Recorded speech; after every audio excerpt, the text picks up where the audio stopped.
The summer sun blazed mercilessly over Oak Ridge Estates, turning a meticulously manicured neighborhood into a shimmering heat island.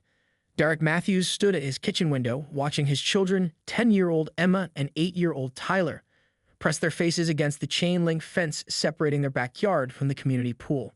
Their expressions were a mixture of frustration and confusion, a look that had become all too familiar in recent weeks.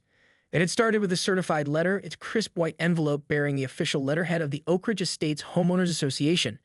Derek remembered unfolding the document, his fingers trembling slightly as he read the boldly typed words: violation of community pool access guidelines, immediate suspension. The reason? Supposedly, his children had been disruptive during the last 2 pool sessions. According to the HOA board, Emma and Tyler's enthusiastic splashing and occasional excited screams were disturbing other residents. Never mind that they were just kids enjoying a summer day. Never mind that half the children in the neighborhood made similar amounts of noise. Sarah, Derek's wife, had been the first to truly understand the depth of the HOA's pettiness. A successful corporate lawyer, she had meticulously reviewed the neighborhood bylaws, searching for any loophole, any potential challenge to their decision. But the HOA, led by the notoriously rigid board president Margaret Whitmore, had crafted their rules with surgical precision. "They're targeting us," Sarah had said that evening, her voice low and controlled, the same tone she used when preparing for a high-stakes court case. "And I want to know why." Derek knew the underlying reason. Since moving into the neighborhood 2 years ago, they hadn't fully integrated into the tight-knit community. As a software engineer who worked primarily from home, and Sarah, with her demanding legal career, they weren't the type to attend weekly neighborhood barbecues or participate in the annual HOA meetings. Margaret Whitmore, a retired school principal in her mid-60s, seemed to take personal offense to their relative isolation. Her perfectly coiffed silver hair, immaculate pastel sweater sets belied a ruthlessness that made her the unquestioned monarch of Oak Ridge Estates. Now, watching his children's dejected faces, Derek felt something shift inside him. This wasn't just about a pool ban. This was about power out of small-minded bureaucracy that thought it could crush the spirit of a family simply because they didn't conform to a predetermined neighborhood mold. Emma turned and caught her father's eye, her shoulders slumping. Tyler continued to peer through the fence, his swim goggles hanging limply around his neck, a silent testament to their summer dreams being slowly strangled by HOA regulations. "We'll fix this," Derek muttered to himself, a plan already beginning to take shape in his mind. It would be more than just a response, it would be a statement. A declaration that no neighborhood association could dictate the boundaries of a family's joy. Little did Margaret Whitmore know, but her petty ban was about to unleash a transformation that Oak Ridge Estates would never forget. Derek Matthews wasn't just going to fight back, he was going to redefine the entire concept of community recreation. The Matthews family property backed up to a sprawling 5-acre lot that Derek had initially purchased as a long-term investment. What had once been an empty field of overgrown grass and random wildflowers was about to become the canvas for his most audacious project yet. Sarah raised an eyebrow when Derek first explained his plan over Saturday morning coffee. "A water park?" she asked, her lawyer's mind already calculating potential challenges and logistics.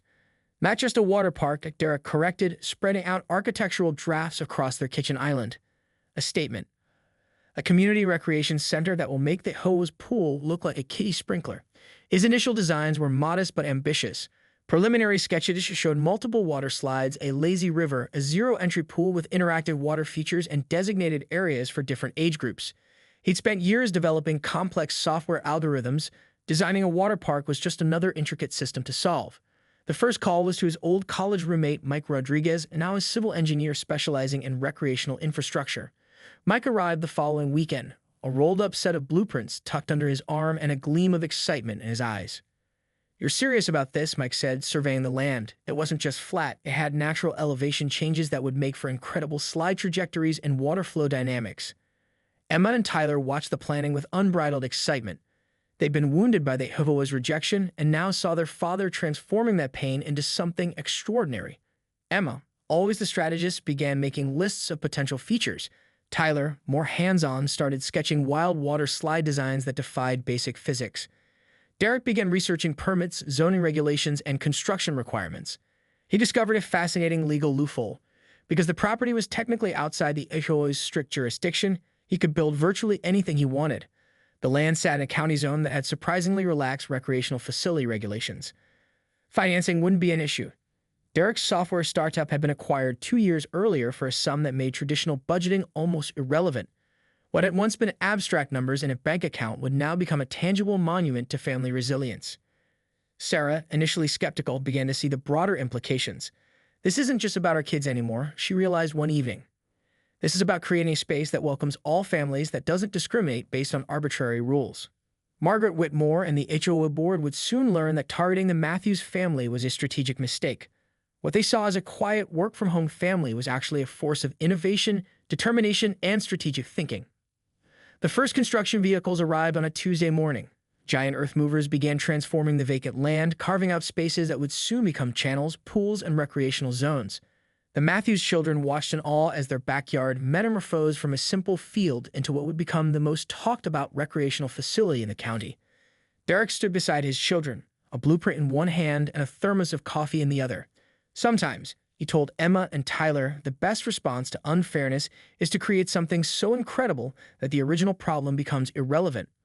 Little did anyone in Oak Ridge Estates know, but the Matthews family was about to redefine community recreation and teach a powerful lesson about resilience, creativity, and the true meaning of community. News travels fast in small communities, and Oak Ridge Estates was no exception.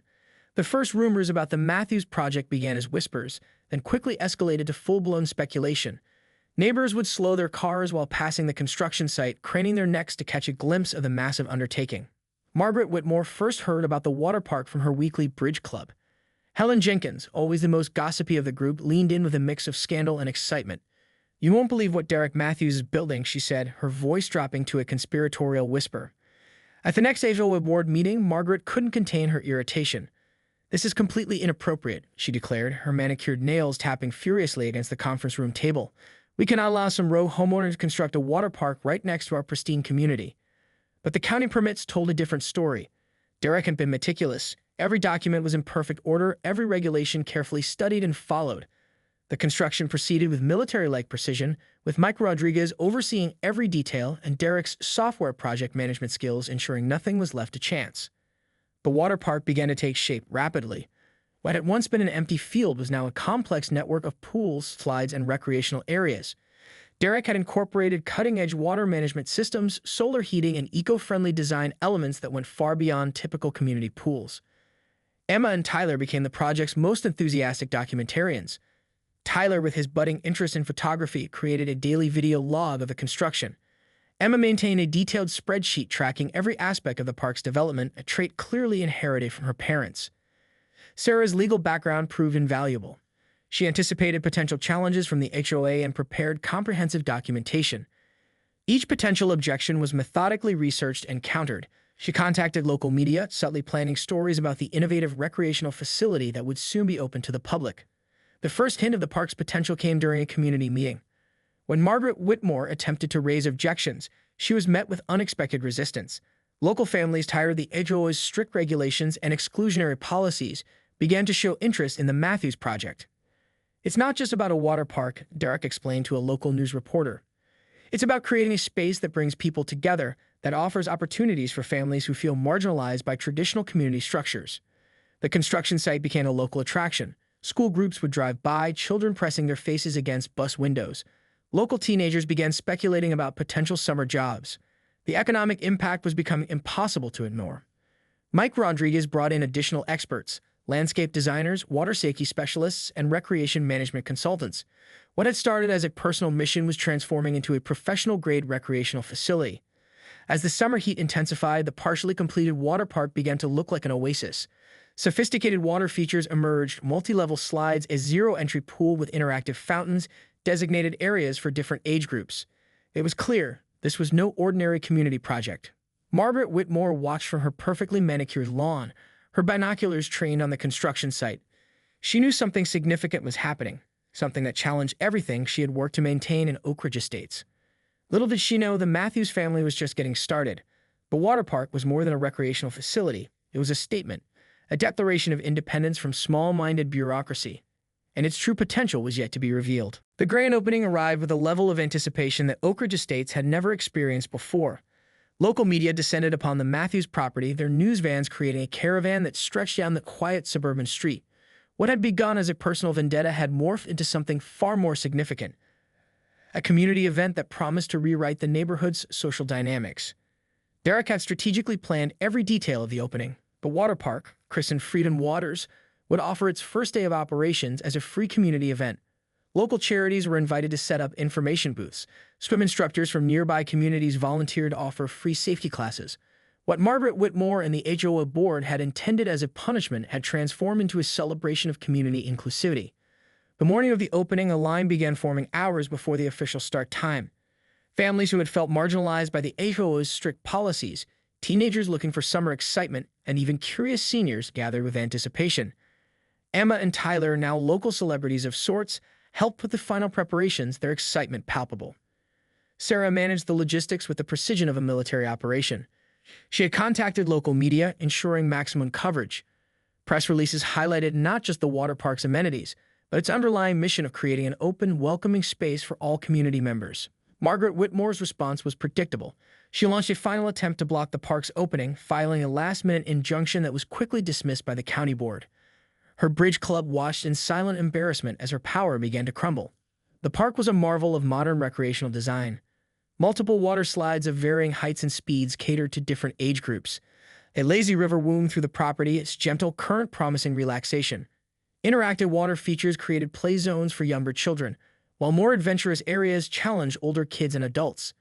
But Derek's true genius lay in the park's underlying technology. Solar panels integrated seamlessly into the design provided energy. A sophisticated water recycling system minimized environmental impact. The park wasn't just a recreational facility, it was a showcase of innovative design and community-focused thinking.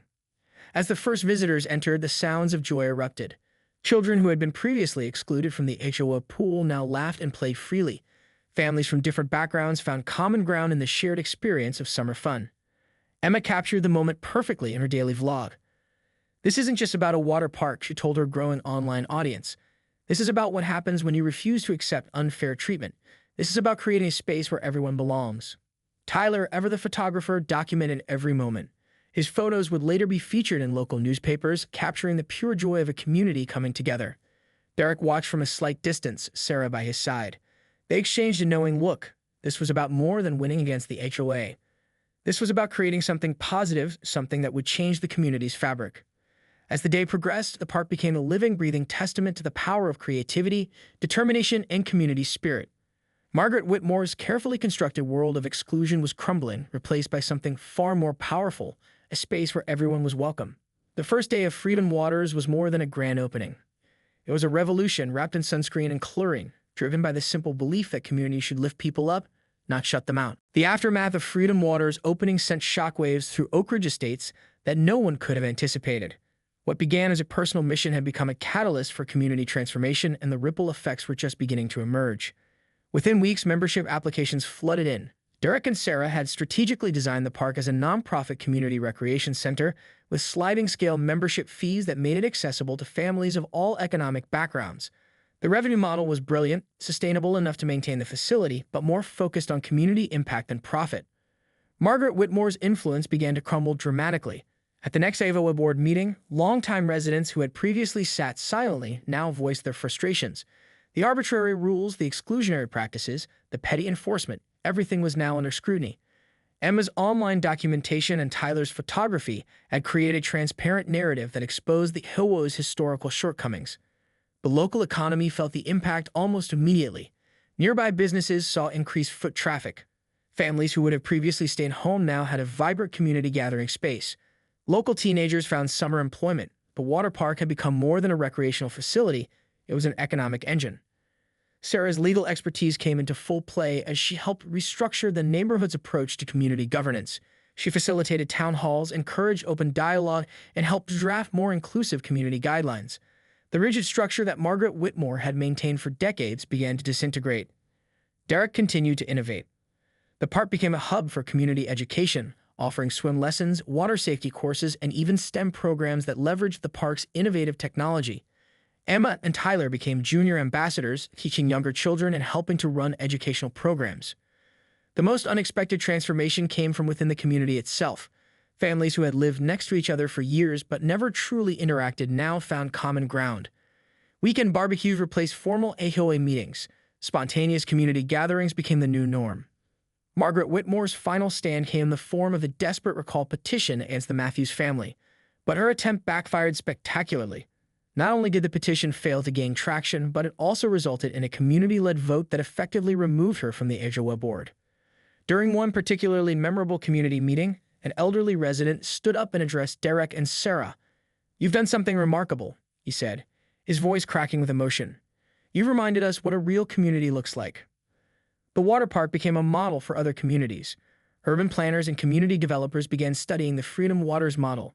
Derek and Sarah started receiving invitations to speak at conferences, sharing their approach to community development.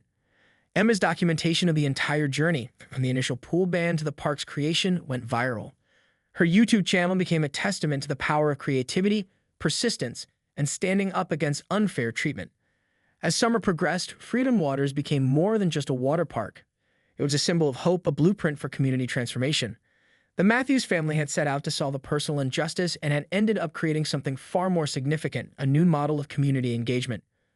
Margaret Whitmore, once the untouchable queen of Oak Ridge Estates, now sat alone on her perfectly manicured lawn, watching as the community she had controlled for decades celebrated its newfound freedom, one splash at a time.